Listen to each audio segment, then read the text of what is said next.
축복합니다. 오늘은 유대인의 율법 위반, 하나님의 이름이 너희 때문에 이방인 중에서 모독을 받는도다 라는 제목으로 여러분이 함께 은혜 나누도록 하겠습니다.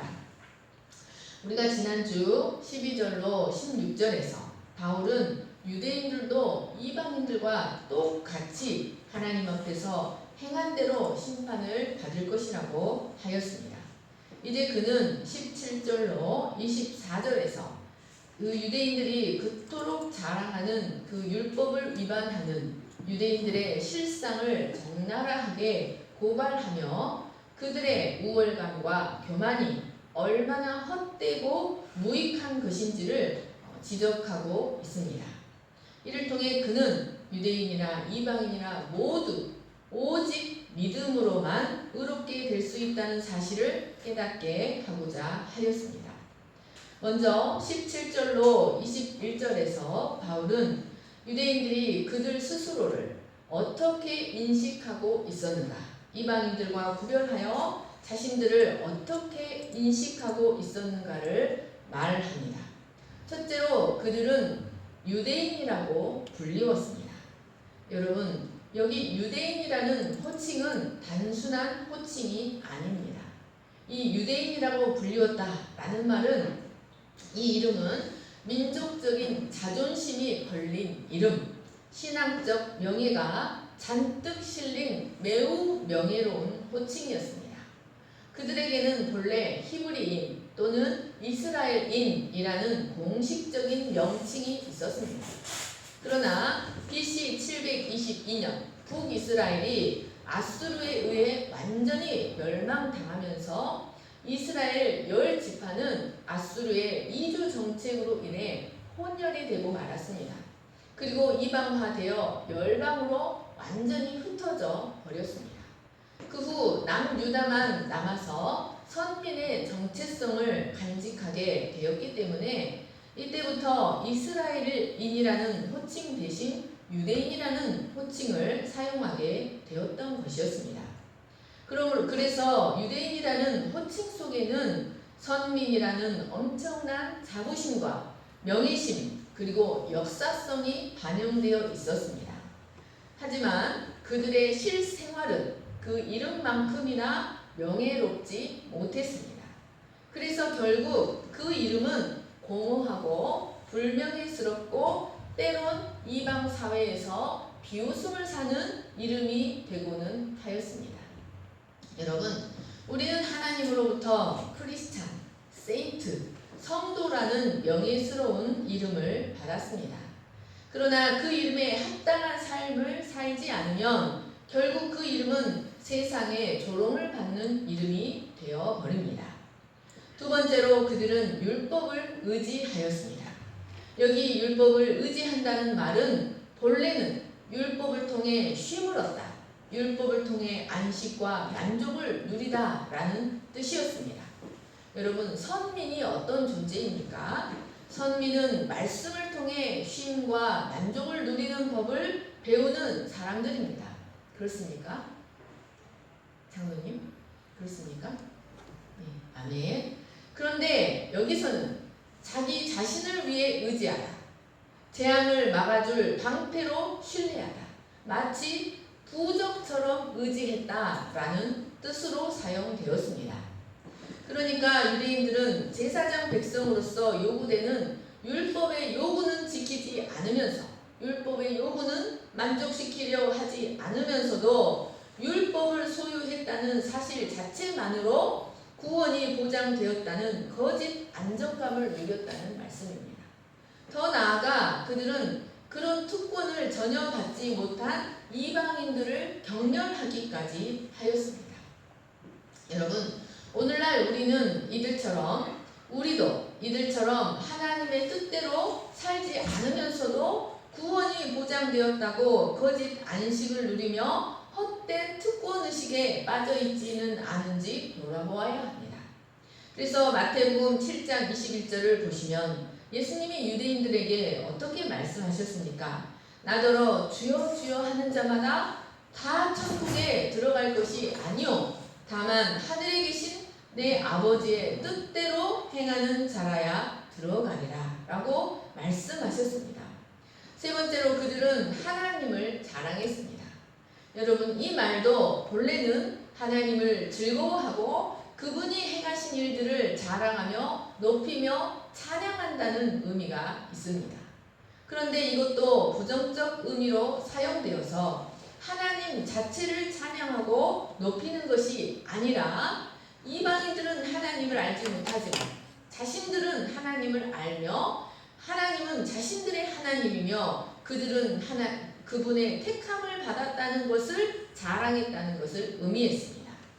칼빈은 이를 하나님의 선하심에 대해서는 아무것도 모르면서 하나님의 선하심이라고는 1도 모르면서 하나님을 오직 자신들의 것으로 독점해버리는 보스팅, 헛된 자랑으로 이는 마음에서 우러나오는 자랑이 아니라 혀로만 나불거리는 자랑이다 라고 하였습니다.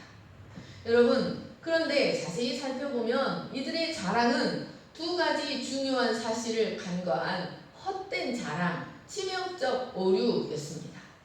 첫째로 하나님은 오직 예수 그리스도를 믿음으로 받아들이는 사람들과만 특별한 관계를 맺으신다는 것이었습니다. 예수 그리스도를 구주로 받아들이는 자들에게만 하나님이 계신다는 것입니다. 요한복음 1장 12절, 요한복음 5장을 보십시오. 영접하는 자, 곧 그 이름을 믿는 자들에게는 하나님의 자녀가 되는 권세를 주셨습니다. 예수 그리스도를 영접하는 자들에게 하나님의 자녀가 되게 하신다는 겁니다. 또 아버지께서 아무도 심판하지 아니하시고 심판을 다 아들에게 맡기셨으니 이는 모든 사람으로 아버지를 공경하는 것 같이 아들을 공경하게 하려 하심이라. 아들을 공경하지 아니하는 자는 그를 보내신 아버지도 공경하지 아니하느니라. 그러니까 여러분, 선민으로서의 자랑은 오직 예수 그리스도 안에서만 가능했습니다. 그리스도 안에 있지 않은 자랑은 아무 의미 없는 헛된 자랑일 뿐이었습니다. 여러분, 그리스도를 배척하고 그리스도를 십자가에 못 박아버린 그들의 자랑은 하나님 보실 때 아무 의미 없는 자랑이었습니다. 둘째로 아주 중요한 사실은 하나님의 은혜의 보편성을 알지 못했다는 것이었습니다. 로마서 3장 29절을 보십시오. 하나님은 다만 유대인의 하나님이시냐? 또한 이방인의 하나님은 아니시냐? 진실로 이방인의 하나님도 되시느니라. 여러분, 그들은 하나님이 자신들만의 하나님이라고 생각했습니다. 그러나 하나님이 그들을 택하시고 또 그들을 통해 그리스도를 보내신 것은 바로 그들을 통해 이방인들을 구원하시기 위함이었습니다. 그러나 그들은 그런 하나님의 마음을 알지 못하고 그릇된 자부심에 사로잡혀 살았습니다. 그러나 이런 헛된 자랑은 그들에게 아무런 유익이 되지 못했습니다. 그들의 헛된 자랑은 결국 오히려 그들 자신들에게 하나님의 준엄한 심판만을 자초할 뿐이었습니다. 네 번째로 그들은 율법의 교훈을 받아 하나님의 뜻을 알고 지극히 선한 것을 분간할 수 있다고 자부했습니다. 여기 율법의 교훈을 받아 라는 말은 삶의 통찰력을 얻을 수 있는 율법 교육을 체계적으로 받아왔다 라는 의미입니다. 그러니까 유대인들은 태어나면서부터 부모의 무릎에서 율법을 읽고 암송하는 훈련을 받았습니다. 그리고 자라서는 매주 회당에서 훌륭한 랍비들을 통해 체계적으로 율법 교육을 받았습니다. 여러분, 세상에서 이처럼 영적으로 좋은 성장 환경에서 자란 사람들이 어디 있겠습니까? 이렇게 영적으로 좋은 성장 환경은 세상 어디에도 없습니다. 그들은 이런 체계적인 율법 교육을 통하여 삶의 통찰력을 얻고 하나님의 뜻을 알았습니다. 여러분, 타락한 인간이 어떻게 하나님의 뜻을 알 수 있습니까? 타락한 인간이 하나님의 뜻을 알 수 있는 길은 오직 하나님 자신이 그 인간에게 계시해 주는 길 밖에는 없습니다. 그런데 하나님은 그 유대인들을 택하여 모세와 여러 선지자들을 세우셔서 그들에게 하나님의 뜻을 알게 하셨던 것이었습니다. 여러분, 이것은 실로 엄청난 축복이었습니다. 사람들은, 이방인들은 하나님의 뜻을 알기 위해 전쟁이를 찾아가고 온갖 자연 징조를 구하고 하나님의 뜻을 알기 위해 몸부림치지만 하나님은 그들에게 하나님의 계시가 넘치는 성경과 선지자들을 보내주셨던 것이었습니다. 또 그들은 그 체계적인 율법 교육을 통해 지극히 선한 것이 무엇인지를 분간하는 자들이 되었습니다. 여기 분간하다, 독히마저는 정밀하게 시험하다 라는 뜻으로 이들은 조상적부터 율법 교육과 훈련을 통하여 하나님의 말씀이 지극히 선하고 하나님의 말씀이 인간의 삶을 가치 있고 윤택하게 하는 매우 선한 진리라는 것을 정밀하게 시험해보고 경험적으로 알게 되었다는 것을 의미합니다. 이는 참으로 유대인들만의 특권이었습니다. 그러나 그들은 자신들만이 하나님의 뜻을 알고 있다고 자만하면서도 그것을 준행하려고 노력하지는 않았습니다. 그것이 그들의 문제였습니다. 예수님은 이런 그들에게 모세의 자리에 앉아 있으면서 말만 하고 한 손가락으로도 그것을 행하려고 하지 않는다고 책망하셨습니다. 여러분, 그 결과 어떻게 되었습니까? 하나님 자체를 찬양하고 그들에게 그토록 큰 축복을 주신 하나님을 찬양하는 것이 아니라 하나님이 그들을 선택해 주신 것, 하나님이 그들에게 주신 것을 자랑하고 특권처럼 여긴 결과 그들은 하나님의 뜻을 알고 선악을 분간한다고 자부했지만 정작 반드시 알아야 할 하나님의 뜻은 알지 못하는 자들이 되고 말았습니다. 여러분, 만약 그들이 정말로 하나님의 뜻을 알았다면 그리스도를 십자가에 못 박았겠습니까? 그들이 정말로 하나님의 뜻을 알았다면 그렇게 그리스도를 거부하거나 배척하지는 않았을 것입니다. 디모데후서 3장 15절을 보십시오. 또 어려서부터 성경을 알았나니 성경은 능히 너로 하여금 그리스도 예수 안에 있는 믿음으로 말미암아 구원에 이르는 지혜가 있게 하느니라. 여러분, 여기 성경은 구약 성경입니다. 아직 신약 성경이 기록되기 전입니다. 그러니까 디모데가 구약 성경을 통해서 무엇을 배웠습니까? 바로 그리스도 예수 안에 있는 믿음으로 말미암는 구원에 이르는 지혜를 얻었다는 것입니다. 바울은 이런 율법의 기능, 구약 성경의 기능을 두 가지로 요약했습니다. 하나는 죄를 깨닫게 하는 것이요, 하나는 사람을 그리스도께로 인도하는 초등교사 역할을 하는 것이라고 하였습니다. 그러나 그들은 어릴 때부터 율법을 읽고 암송하고 공부했지만 하나님이 율법을 통해 증거하고자 하시는 가장 크신 뜻, 바로 그리스도를 발견하지 못했습니다. 그리고 율법이 말하는 선의 원리대로 살아내지도 못했습니다.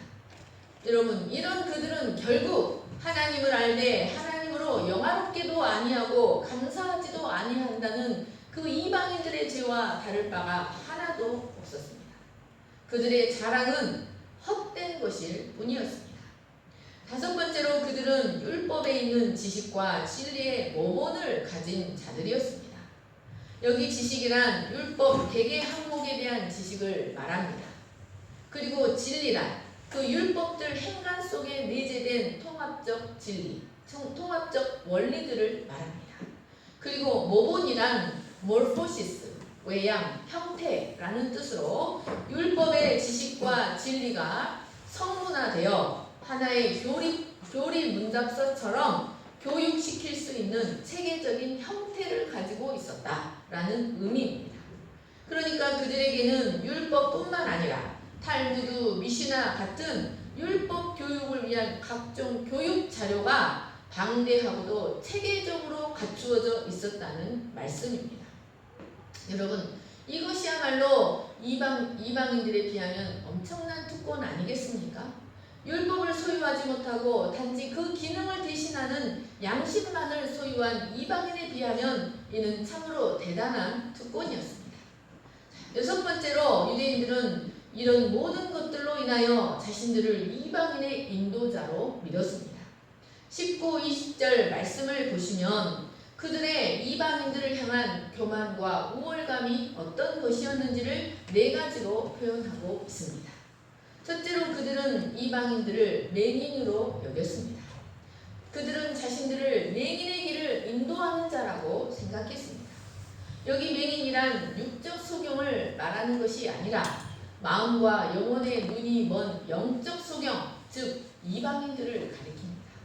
그리고 두 번째로 그들은 어둠에 있는 자의 빛이라고 자신들을 생각했습니다. 여기 어둠에 있는 자들도 바로 죄로 인해 영적으로 어두워진 마음을 가진 이방인들을 가리킵니다. 그들은 어둠 속에 있는 이방인들에게 생명의 빛, 율법을 가르침으로 하나님의 진리를 깨닫게 하는 인도자라고 생각했습니다.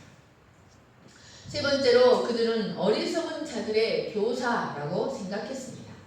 어리석은 자란 앞으론 습관적으로 잘못된 선택을 하는 성향을 가진 자들, 무엇이 옳고 그른지 분별력이 없어 모든 종류의 유혹에 열려있는 자들을 가리킵니다.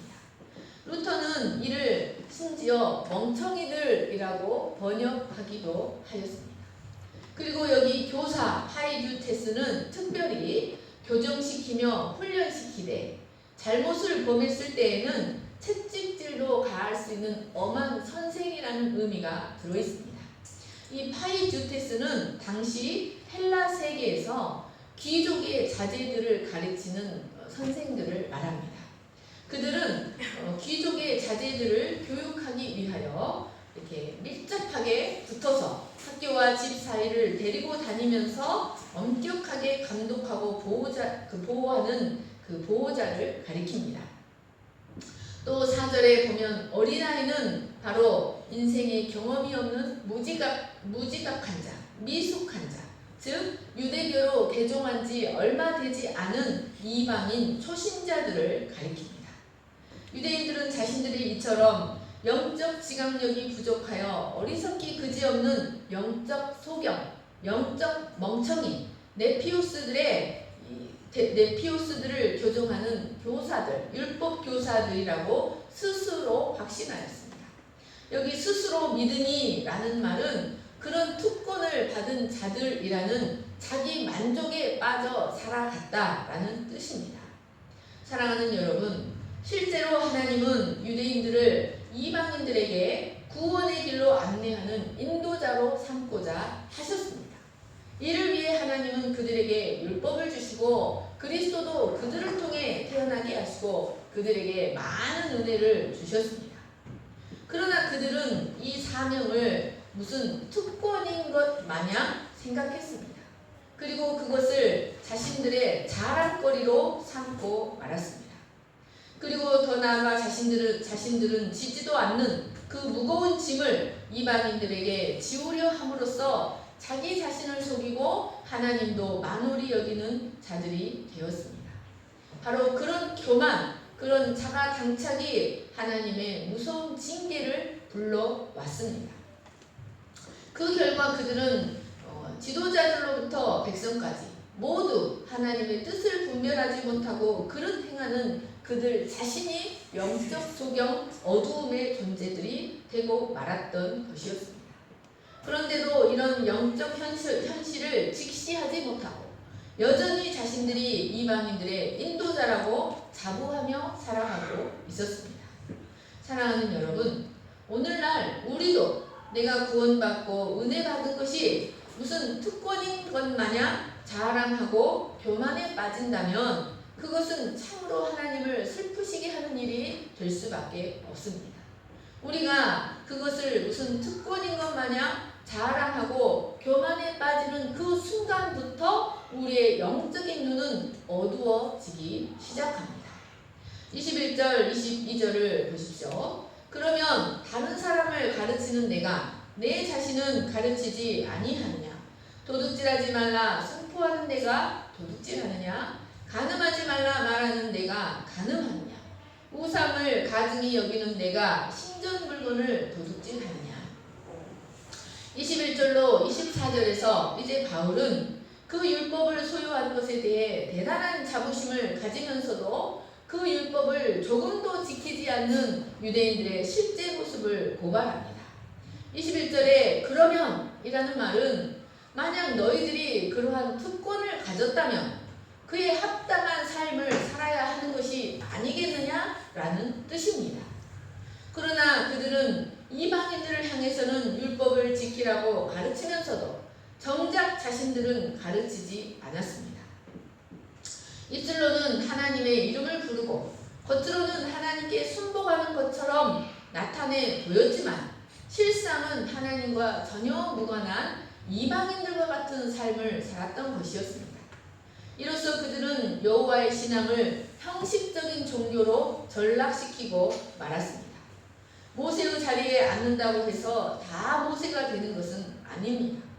모세처럼 부단히 하나님 앞에서 자신을 돌아보고 절대적으로 하나님께 순종하는 삶을 살고자 해야 모세의 제자가 될 수 있는 겁니다. 스가랴 에스라 7장 10절 에스라가 여호와의 율법을 연구하여 준행하며 율례와 규례를 이스라엘에게 가르치기로 결심하였더라. 여러분 여기 보면 에스라는 이스라엘 백성들에게 율법을 가르치기 전에 먼저 자신이 그것을 연구하며 준행하기로 결심했습니다. 고린도전서 11장 1절 말씀도 보십시오. 바울도 그리스도를 전파하기 위하여 언제나 먼저 자신이 그분을 본받는 삶을 살고자 했다는 것입니다. 사랑하는 여러분, 우리가 깨달은 진리를 가장 먼저 가르쳐야 할 대상은 언제나 우리 자신입니다. 훌륭한 교사는 부단히 자기를 살펴서 자신을 먼저 가르치고 자신이 가르치는 것을 먼저 실행하는 사람이 훌륭한 교사입니다. 그 결과로 얻어지는 모범적인 삶은 많은 지식이나 이론보다 훨씬 강하고 힘이 있습니다. 이제 바울은 그들의 실제 모습, 그들이 자기 자신을 가르치지 아니하는 실제 모습을 세 가지로 지적합니다. 여기 세 가지의 죄악은 당시 유대인들의 만연한 죄악으로 이방 민족들에게도 소문이 나 있던 것들이었습니다. 첫째로 도둑질하지 말라 선포하는 내가 도둑질하느냐? 여기 선포하다는 말 케리소는 현재 분사형으로 하나님의 전령이 되어 하나님의 메신저가 되어 계속해서 크게 고지해 주는 자라는 뜻이 있습니다. 그리고 도둑질하다 라는 단어 클레테이스도 현재형으로 기록되어 그들이 그런 행위를 끊임없이 해왔다. 지금도 하고 있다 라는 것을 의미합니다. 그러면 그들은 무엇을 도둑질했을까요? 이는 단순한 절도 행위를 말하는 것이 아니라 여러분 유대인들은 고리 대금업을 많이 했습니다. 그래서 지금도 큰 은행들의 그런 은행들이 다 유대인들 거예요. 그들은 고리 대금업을 통해 부당한 폭리를 취했습니다. 그리고 무역이나 상업에서의 부당한 상거래를 서슴지 않았습니다. 또 성전 안에서 행해지던 모든 정직하지 못한 상행위 같은 것들을 말합니다. 예수님 말씀에 의하면 이들은 모두 강도의 소행을 하고 있었습니다. 유대인들의 도둑질에 대한 죄는 너무나 심각한 것이어서 바울은 그들의 죄 중에서도 이것을 가장 먼저 언급하고 있습니다. 그들은 경건이라는 가면 뒤에서 탐심이라는 더러운 괴물이 조종하는 대로 살았습니다. 이방인들에게는 도둑질하지 말도록 여호와의 전령이 되어 계속해서 크게 고지하면서도 자신들은 마치 그것을 지킬 의무에서 면제된 사람들처럼 행동했습니다. 그러나 율법의 의무로부터 면제된 자는 한 사람도 없습니다. 두 번째로 가늠하지 말라 말하는 데가 가늠하느냐. 여러분 이것은 당시 유대인들의 성윤리에 매우 큰 문제가 있었음을 지적합니다. 가늠하지 말라 라는 단어 모의고로는 강간행위, 온갖 음행, 간통 같은 전반적인 성적 범죄를 말합니다. 여러분 하나님께서 이스라엘에게 주신 십계명에는 간음하지 말라라는 계명이 있었습니다. 이것은 하나님께 속한 백성은 간음해서는 안 된다라는 뜻이었습니다. 이런 성범죄들은 유대인들뿐만 아니라 이방 사회에서도 큰 범죄로 취급되어 처벌받도록 규정되어 있었습니다. 그러므로 하나님의 선민들은 더욱 그런 죄악들을 혐오스러운 것으로 여겨야 했습니다. 여러분, 간음은 결혼과 가족의 토대를 무너뜨립니다. 그리고 한 개인의 권리를 짓밟습니다. 뿐만 아니라 사회의 존재 기반 자체를 무너뜨리려는 아주 위협적인 죄악입니다. 뿐만 아니라 한 자신에게는 자신에게는 정욕을 다스리지 못하면 자신의 역량을 제대로 발휘하지 못하는 인생을 살 수밖에 없습니다. 여러분, 젊은 날 정욕을 다스리지 못하면 그는 일생 여러 가지 크고 작은 올무에 매이는 미약한 삶을 살아가게 됩니다. 그런데도 간음죄는 유대인들 사이에서 끊임없이 반복되었습니다. 그들은 이방인들에게는 엄격한 율법을 기준으로 간음하지 말라고 가르쳤으면서 그들 스스로는 자신들의 부패한 욕망을 따라 행동하였습니다. 자신들에게는 저급한 도덕 기준을 갖다 대었던 것이었습니다. 세 번째로, 우상을 가증히 여기는 내가 신전 물건을 도둑질하느냐. 유대인들은 우상 숭배를 몹시 혐오하여 당시 유대인들 가운데는 로마 황제의 상이 새겨져 있는 로마의 동전을 우상 숭배라 하여 사용하지 않기도 하였습니다. 그리고 로마의 독수리 휘장을 몹시 혐오하는 풍조도 있었습니다.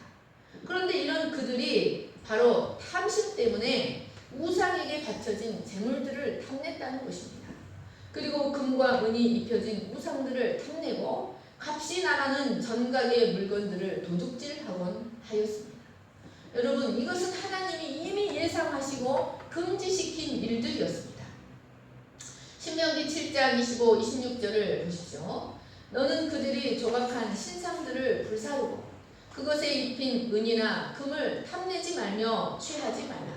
내가 그것으로 말미암아 올무에 걸릴까 하노니 이는 내 하나님 여호와께서 가증히 여기시는 것임이니라. 너는 가증한 것을 내 집에 들이지 말라. 너도 그것과 같이 진멸당할까 하노라. 너는 그것을 멀리하며 심히 미워하라. 그것은 진멸당할 것임이니라. 여러분, 하지만 그들은 바로 탐심 때문에 이런 일들을 버젓이 행하였습니다. 23, 24절 말씀을 같이 읽겠습니다. 시작. 율법을 자랑하는 내가 율법을 범함으로 하나님을 욕되게 하느냐? 기록된 바와 같이 하나님의 이름이 너희 때문에 이방인 중에서 모독을 받는도다. 여러분, 결론적으로 유대인들은 그토록 자랑하던 그 율법을 범함으로 그토록 자랑질하던 그 하나님을 욕되게 하였습니다.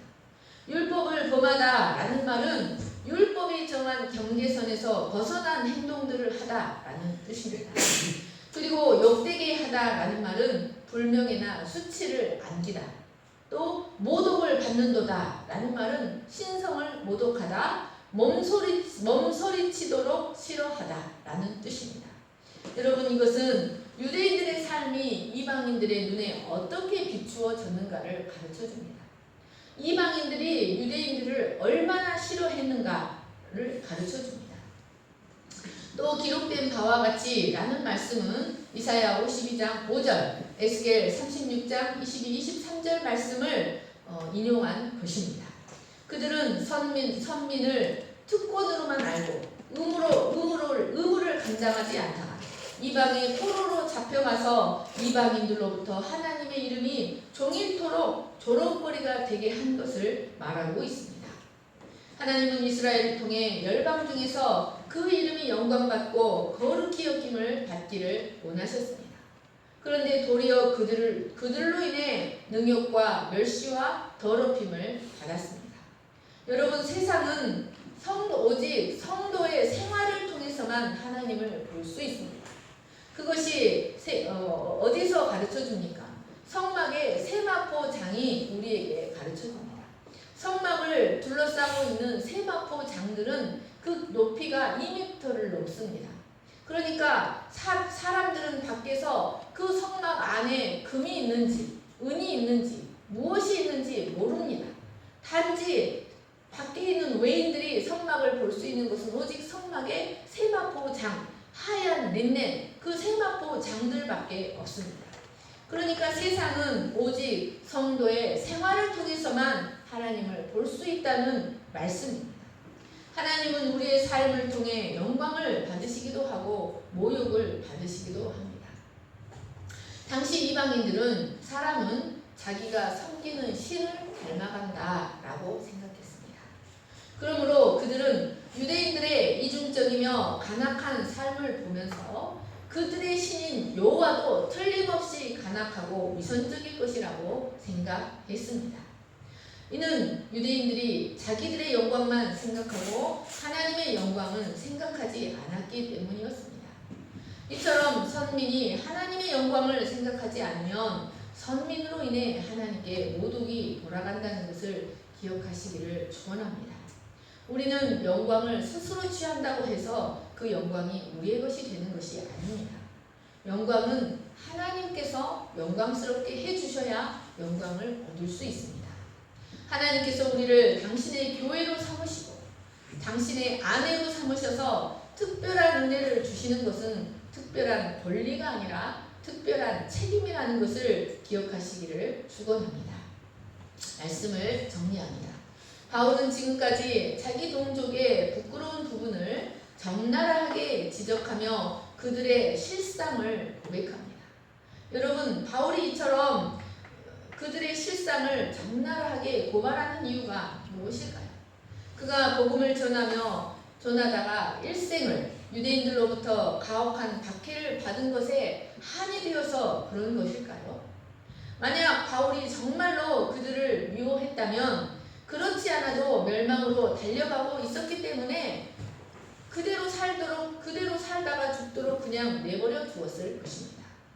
그러나 동족에 대한 바울의 사랑은 우리들의 상상을 초월하는 것입니다. 로마서를 읽어보면 그는 자기 자신은 그리스도에게서 끊어질지라도 자신의 동족만큼은 구원받기를 바랬습니다. 여러분, 그렇습니다. 바로 이 사랑이 유대인들의 죄를 격렬하게 지적하게 한 것이었습니다. 왜냐하면 율법을 완벽히 지키지 못하면서도 자신들은 선민이기 때문에 당연히 구원받는다고 믿는 이 유대인들의 헛된 우월감과 헛된 교만이 바로 복음의 인신득이의 진리를 받아들이는데 가장 방해가 되는 요소였기 때문이었습니다. 그래서 그는 비록 아프지만 경책의 채찍을 높이 들었던 것이었습니다. 바울은 자신의 동족들이 그의 권고를 통해 헛된 자기 의를 버리고 율법에 기시된 하나님의 의, 오직 그리스도를 올바르게 영접하여 그 조상 아브라함처럼 처음부터 끝까지 오직 믿음으로만 의롭게 되는 진정한 선민이 되기를 바랬을 것입니다. 사랑하는 여러분, 우리는 무엇을 자랑합니까? 우리는 무엇을 의지합니까? 사랑하는 여러분, 우리가 그 자랑하는 것들이 하나님 때문에 자랑합니까? 자기 자신 때문에 자랑합니까?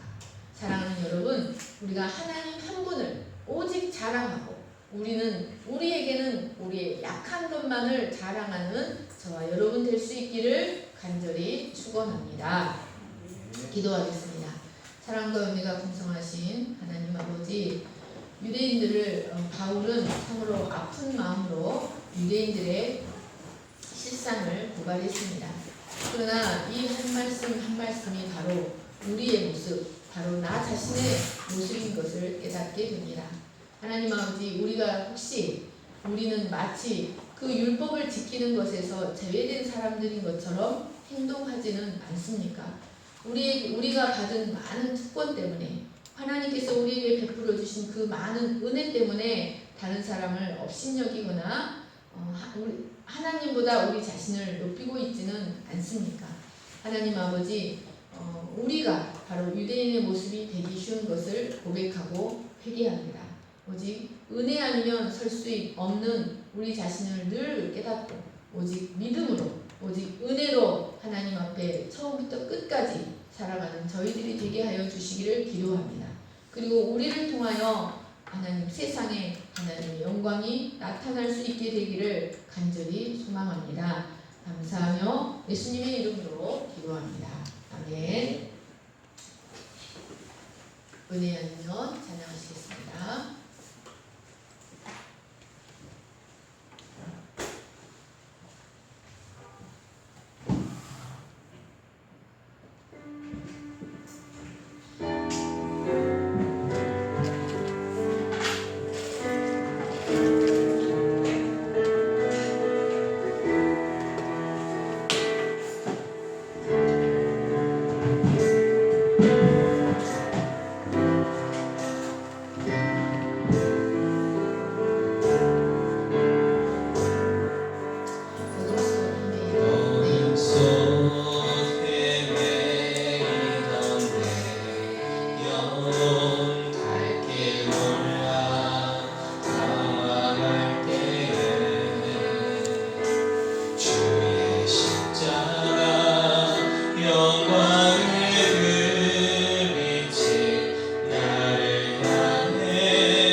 우리는 은혜 받은 것을 무슨 특권처럼 여기고 하나님의 진리를 알지 못한 자들을 업신여기며 살아가고 있지는 않습니까?